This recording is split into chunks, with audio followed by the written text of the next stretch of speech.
Hey, how's it going? It's your boy Challenger Coach Adam Moriarty here to bring you a patch rundown video for 10.6 that looks to keep things short and to the point, so let's get started. Death's Dance is being changed to have armor and MR but lower base AD, making it a more multi-purpose defensive item for bruisers.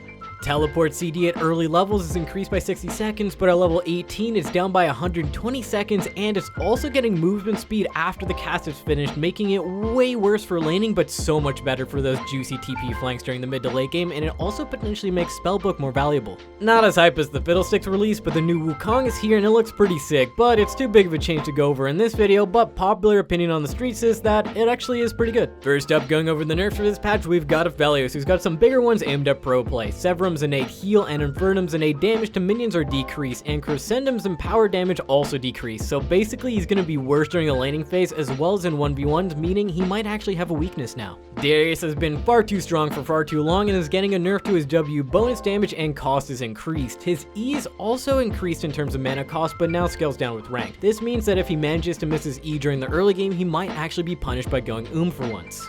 Garen's getting nerfed to his base MR growth and his E crit strike ratio aimed at reducing his carry potential. It's not going to matter at all though, because you can just swap to going Black Cleaver second, which has the same win rate as his crit option, so Garen's not going to get dethroned anytime soon. Senna support and the fasting Senna stride has been way too strong in both pro play and solo queue, so the passive AD soul has been decreased and the miss cooldown now scales with levels. This means that the harass only style Senna just isn't going to be as good, so maybe we'll stop seeing Tahm Kench as the highest win rate ADC on stat sites now. This is some news to me, but apparently AD Shaco is too strong, so his R clone basic attack damage is down, even though most high elo Shacos play him mostly AP. Our first buff to this patch will be to Icebird Anivia with her R iced duration increase. This means it'll be easier for her to get those double damage E, since sometimes the debuff wasn't lasting long enough for her E to connect because that travel time's pretty slow, but this isn't what Anivia mains actually wanted. Draven mains have almost abandoned the champion during these tankiest of times, so Riot decided to buff his W movement speed in the hopes that they'll come out of the jungle to play with him.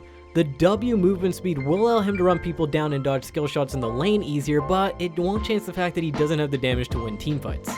Hecarim is a jungler that has been increasing in popularity and win rate lately and is receiving an R fear duration increase to help him out a bit. This will allow him to engage much better at max range and really punish people with no flash, and do not underestimate CC duration increases, they're always really powerful. I feel like Riot is going to buff Kayn until he's actually good, but this might not be the one with his passive orbs increased later on. All you need to know about the numbers on this one is that his average transformation time barely got slower, and it's pretty much the same as before the orb change's last patch. Kindred's been slightly on the weaker side lately, especially in low elo, so she is receiving some buffs to her basic attack damage growth, mana regen, and W health restore, as well as her R heal increased. These are really going to help out Kindred in the early game, which is going to allow her to actually bully out some of the popular melee junglers like Trundle, Zac, Amumu, or even Olaf. Morgana has some buffs aimed at making her a slightly better roaming support, so her base movement speed is up along with her E shield increased early. This allows Morg to get into range for that R or that fat Q hitbox a lot easier, and she'll also have the potential not to put points into Black Shield early, so expect her ban rate to go up a little bit. Brother RYZE is thankfully terrible at the moment, but buffing him is hard due to his potential pick ban status in pro play. To solve this issue, RYZE is increasing his base mana regen growth while also increasing his W damage at later ranks.